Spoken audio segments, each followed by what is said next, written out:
Kaum muslimin dan muslimat rahimakumullah jami'an. Di kesempatan kali ini kita akan berbicara tentang satu tema yang penting, yaitu tentang bid'ah. Bid'ah adalah perkara yang telah lama menjadi sumber perselisihan, menjadi sebab pertikaian di antara kaum muslimin, ya. Hal seperti ini telah berabad-abad berlalu dalam sejarah Islam, dan umat ini masih selalu berselisih tentang bid'ah, ya.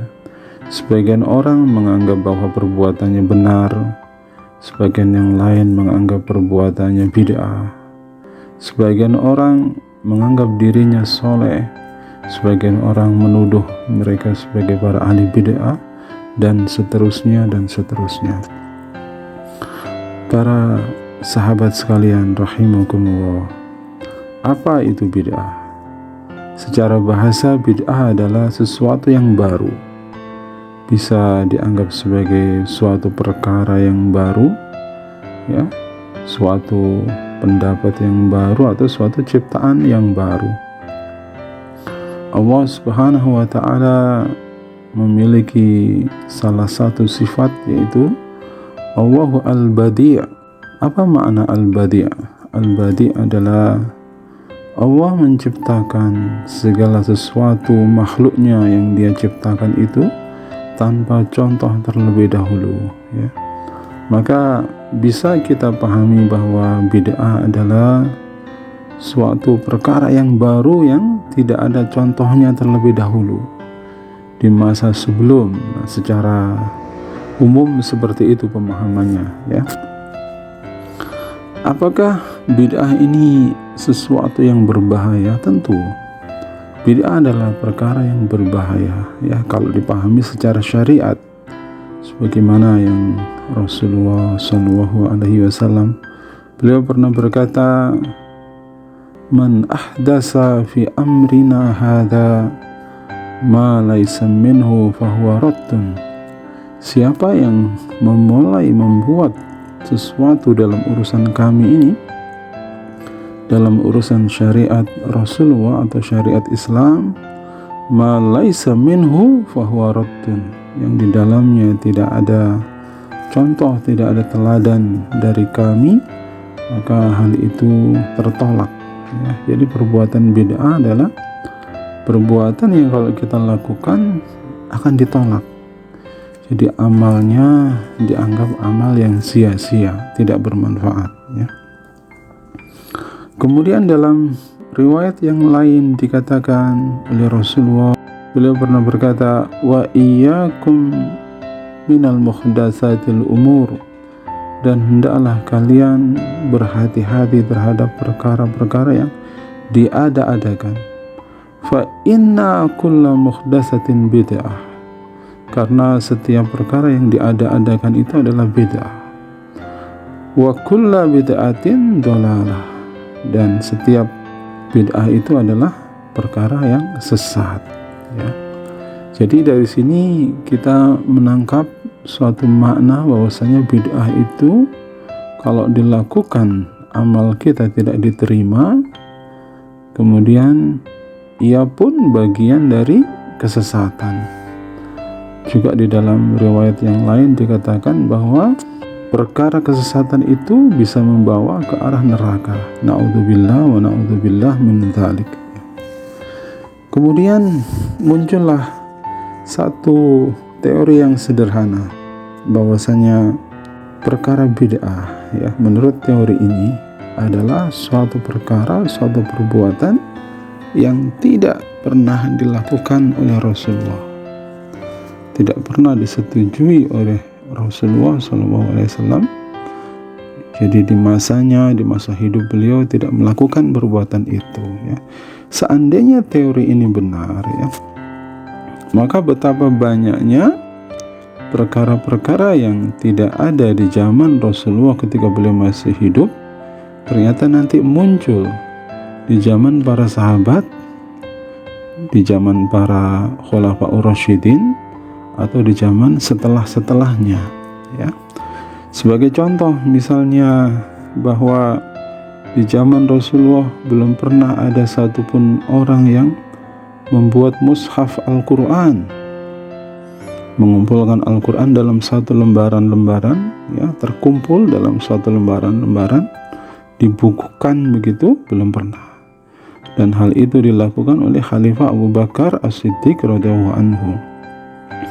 Juga di zaman Rasulullah tidak pernah ada yang namanya sholat tarawih 23 rakaat setiap malam Ramadan, dari malam pertama sampai malam terakhir. Dan hal itu dilaksanakan di zaman Khalifah Umar bin Khattab radhiyallahu anhu.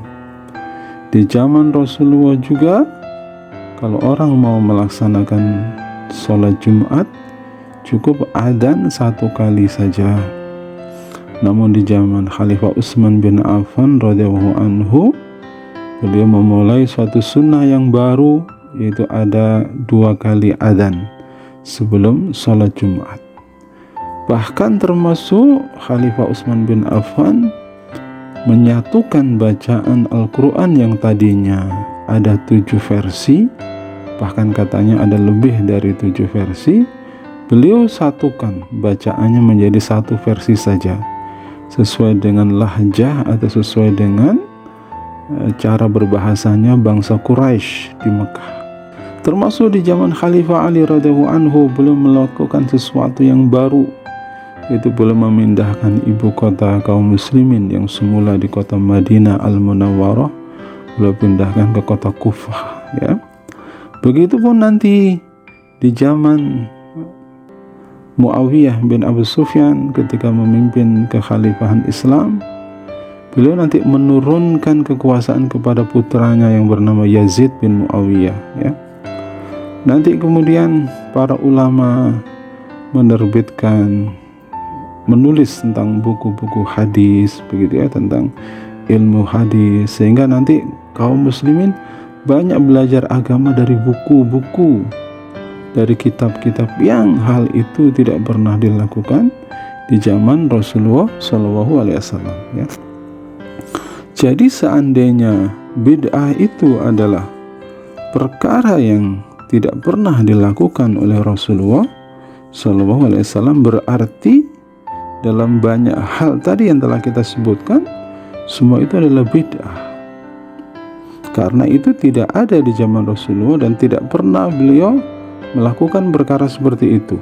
Nah, itu teori yang pertama. Teori yang kedua mengatakan bahwasanya bila kita ingin menghindari bid'ah, maka lakukanlah sesuatu persis seperti yang dilakukan oleh Rasulullah SAW, ya. Nah, ini pun ada banyak catatan, ya. Mari kita mencoba menguji teori yang kedua ini.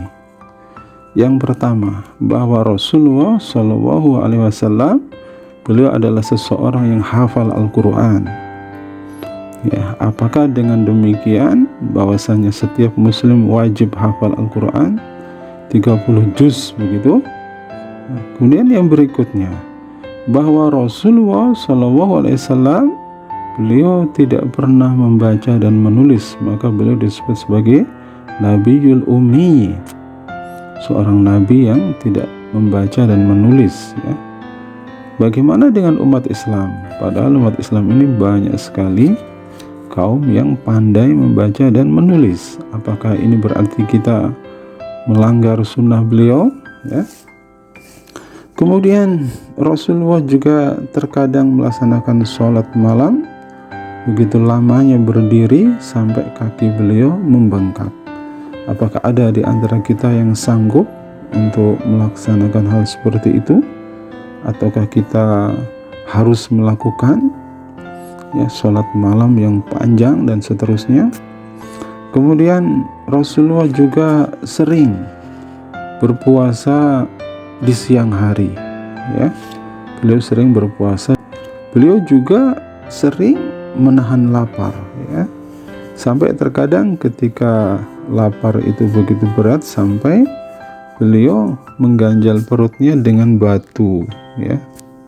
Adakah di antara kita yang pernah melaksanakan sunnah, yaitu mengganjal perutnya dengan batu karena menahan lapar? Kemudian Rasulullah SAW adalah orang yang tidak pernah mengeluh dalam perkara keduniaan. Beliau selalu ridha, selalu menerima apapun yang beliau terima dalam perkara keduniaan. Ya, apakah kita bersedia untuk tidak mengeluh dalam perkara dunia? Kemudian beliau juga tidak pernah menolak kalau ada orang meminta sesuatu. Beliau pasti akan memberi apabila beliau punya. Kalau beliau tidak punya, beliau akan meminta bantuan istri-istrinya atau para sahabat untuk membantu orang yang meminta. Apakah kita bersedia melakukan seperti itu? Selalu memenuhi permintaan orang yang meminta kepada kita? Beliau Rasulullah menikah lebih dari satu, bahkan beliau lebih dari 4, sementara umat Islam secara umum paling banyak menikahi wanita hanyalah 4, ya. Nah, ini apakah sanggup kita melakukan sunnah seperti ini bagi yang selama ini istrinya hanya 1, ya? Kemudian beliau Rasulullah SAW sepanjang hayatnya, sejak beliau hijrah ke kota Madinah sampai di akhir hayatnya, beliau di dalam keadaan berjihad membela agama, di dalam keadaan berperang membela agama. Bagaimana dengan kita? Apakah kita sanggup mengambil bagian dari berperang sepanjang hayat ini? Ya, apakah sebagai prajurit, sebagai komandan ataupun sebagai panglima? Apakah kita bersedia atau kita sanggup? Nah, itu ternyata tidak semua yang dilakukan oleh Rasulullah itu bisa kita lakukan atau sanggup kita lakukan, ya.